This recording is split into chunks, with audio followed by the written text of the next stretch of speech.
Friends வணக்கம், welcome to Cavin's kitchen.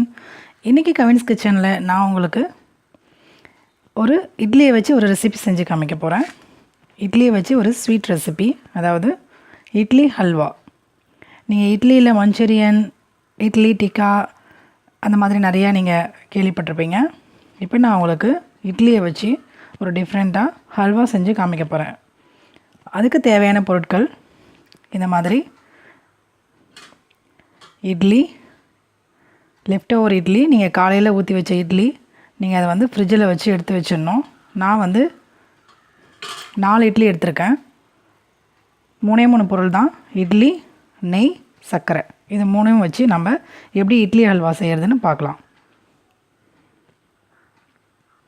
First இட்லியை இந்த மாதிரி நீங்கள் ஸ்கொயராக கட் பண்ணிக்கோங்க.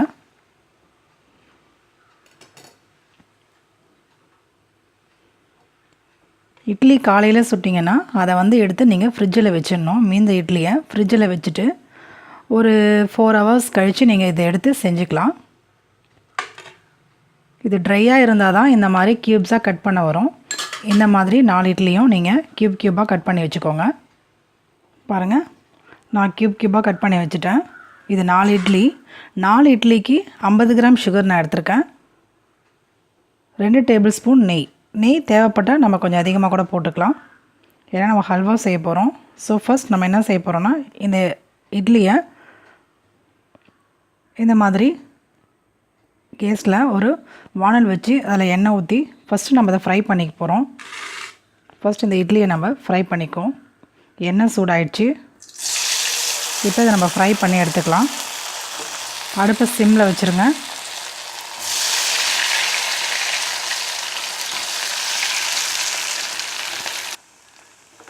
பாருங்கள், லோ ஃப்ளேமில் வச்சு குக் பண்ணுங்கள். நல்லா ப்ரௌன் கலரில் உங்களுக்கு இந்த இட்லி ஃப்ரை ஆகி வரணும்.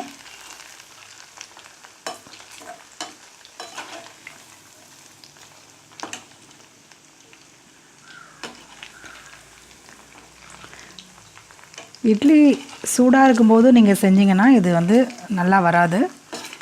நீங்கள் இட்லி ஆற வச்சு இந்த மாதிரி ஃப்ரிட்ஜில் வச்சு எடுத்திங்கன்னா தான் உங்களுக்கு இட்லி கட் பண்ணுறதுக்கு வரும். எண்ணெய் அதிகமாக குடிக்காது. ஸோ இந்த மெத்தடை நீங்கள் ட்ரை பண்ணுங்கள். பாருங்கள், கொஞ்சம் கொஞ்சமாக ப்ரௌன் ஆகிட்டே வருது. இது நல்லா வேகட்டும். நமக்கு ப்ரௌன் கலர் வரணும். ஸோ அது வரைக்கும் இதை குக் பண்ணலாம். பாருங்கள், இட்லி இந்த மாதிரி ப்ரௌனாக ஃப்ரை ஆகிடுச்சு. இந்த மாதிரி இந்த கலரில் நீங்கள் இதை ஃப்ரை பண்ணணும். இதை ஒரு பிளேட்டில் ட்ரான்ஸ்ஃபர் பண்ணிக்கலாம்.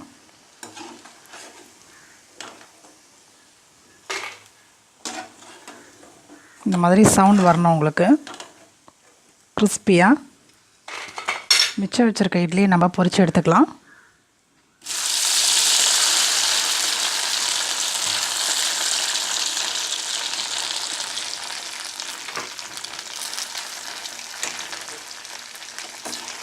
அடுப்பு நேராக வச்சுக்கோங்க. கேஸ் நேராக்கிட்டு இதை அப்படியே ஃப்ரை பண்ணுங்கள். நான் வந்து சன்ஃப்ளவர் ஆயில் ஊற்றி செய்கிறேன். உங்களுக்கு என்ன பிடிக்குதோ நீங்கள் செஞ்சுக்கலாம். நீங்கள் இதை நெய்யில் கூட வறுத்துக்கலாம். ஷாலோ ஃப்ரை கூட நீங்கள் பண்ணி எடுத்துக்கலாம். பாருங்கள், மீதி இட்லியை நம்ம இந்த மாதிரி ஃப்ரை பண்ணி எடுத்துட்டோம். இப்போது இந்த மாதிரி ஒரு சின்ன ஜாரில் இதை எல்லாத்தையும் போட்டு நம்ம அரைச்சி எடுத்துக்கணும். இது லைட்டாக ஆறணும். லைட்டாக தான் ஆறணும். ஆற வச்சுட்டு இது நீங்கள் ஒரு சின்ன ஜாரில் போட்டு கோர்ஸ் பேஸ்ட்டாக நீங்கள் அரைச்சிக்கங்க. பாருங்கள், இந்த மாதிரி கோர்ஸாக, அதாவது கொருன்னு நீங்கள் அரைச்சி வச்சுக்கணும். பாருங்கள், இந்த மாதிரி ரவை பதத்தில். இப்போ இதை ஒரு பிளேட்டில் ட்ரான்ஸ்ஃபர் பண்ணிக்கலாம். பாருங்கள், இந்த மாதிரி இருக்கும். இப்போது நம்ம ஹல்வா செய்யலாம். அடுப்பில் ஒரு கடாய் வச்சுக்கலாம். ஒரு நான்ஸ்டிக் பேன் வச்சுக்கிறேன். நான்ஸ்டிக் பேன் பற்ற வச்சு பாருங்கள்.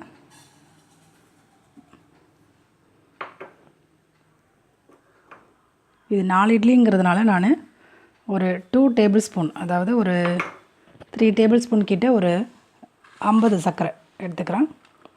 அதுக்கப்புறம் நீங்கள் நிறைய ஸ்வீட் சாப்பிட்ற மாதிரியா இருந்தால் எக்ஸ்ட்ரா கொஞ்சம் நீங்கள் சேர்த்துக்கலாம், உங்கள் டேஸ்ட்டுக்கு ஏற்ற மாதிரி. இதில் லைட்டாக தண்ணி கலந்துக்கலாம்.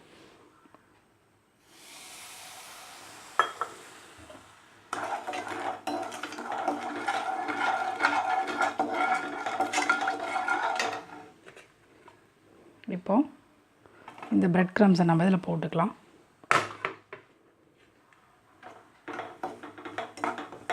இப்போ இதை நீங்கள் கிளறிக்கிட்டே இருக்கணும்.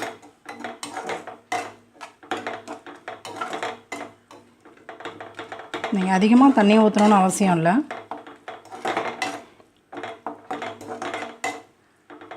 ஜஸ்ட் இந்த சுகர் வந்து நனைகிற அளவுக்கு ஊற்றினா போதும். இப்போ இது நீங்கள் இது கூட நான் ஏலக்காய் சொல்ல மறந்துட்டேன், ஏலக்காய் பொடி போட்டுக்கிறேன்.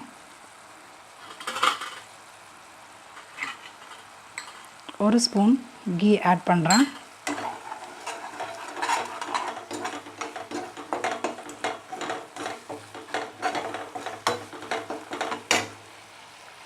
நீங்கள் ஸ்லோ குக் பண்ணுங்கள், லோ ஃப்ளேமில் வச்சு இதை நீங்கள் பொறுமையாக கிளறணும். ஆல்ரெடி இது குக் ஆகிடுச்சு, அதனால் நீங்கள் ரொம்ப டைம் எடுத்துக்க தேவையில்லை. ஜஸ்ட் இந்த சுகர் சிரப்லாம் கோட் ஆகிட்டு ஒட்டாமல் வரும். ஸோ அப்போ நம்ம ஹல்வா ரெடி ஆகிடுச்சின்னு அர்த்தம். ஒரு 2 மினிட்ஸ் வெயிட் பண்ணலாம். பாருங்கள்,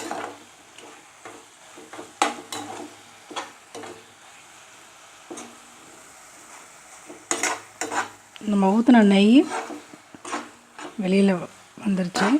ஸோ இங்கே பாருங்கள், ஒட்டாமல் வருது. ஸோ ஹல்வா ரெடி ஆகிடுச்சு. இந்த ஸ்டேஜில் நீங்கள் கேஷ்யூ, கிஸ்மிஸ், பாதாம் எது வேணாலும் போட்டு டெக்கரேட் பண்ணிக்கலாம். நான் இன்றைக்கி பாதாம் போடுறேன். இது இட்லி ஹல்வானே யாரும் சொல்லவே மாட்டாங்க, நீங்கள் சொன்னால் மட்டும்தான் தெரியும். இது பிரெட் ஹல்வா மாதிரியே இருக்கும். பாருங்கள், சூப்பராக இருக்கா. இப்போ அவ்வளோதாங்க, ரெடி ஆயிடுச்சு. பாருங்கள், ஒட்டாமல் வருது. இப்போ இதை ஒரு பவுலில் நம்ம ட்ரான்ஸ்ஃபர் பண்ணிக்கலாம். மெஷர்மெண்ட் மறுபடியும் சொல்கிறேன். 4 இட்லிக்கு 2 ஸ்பூன் நெய், 2 டேபிள் ஸ்பூன் சர்க்கரை, கொஞ்சம் ஏலக்காய், கொஞ்சமாக முந்திரி பருப்பு. நீங்கள் வறுத்து கூட முந்திரி பருப்பை கடைசியாக போட்டுக்கலாம். இதில் போட்டுட்டாலே அந்த நெய்யிலே அது வெந்துடும். ஸோ ஹல்வா ரெடி ஆகிடுச்சு. இது நம்ம இன்னொரு பிளேட்டில் ட்ரான்ஸ்ஃபர் பண்ணி நான் உங்களுக்கு காட்டுறேன். பாருங்கள், சூப்பரான யம்மியான இட்லி ஹல்வா ரெடி ஆகிடுச்சு. இந்த வீடியோ உங்களுக்கு ரொம்ப பிடிச்சிருக்குன்னு நினைக்கிறேன். இந்த மாதிரி டிஃப்ரெண்ட்டாக நீங்களும் உங்கள் வீட்டில் ட்ரை பண்ணுங்கள். ட்ரை பண்ணி பார்த்துட்டு உங்கள் கமெண்ட்ஸை எங்களுக்கு போஸ்ட் பண்ணுங்கள். லைக் பண்ணுங்கள், ஷேர் பண்ணுங்கள், எங்கள் சேனலை சப்ஸ்கிரைப் பண்ணுங்கள். தேங்க்யூ.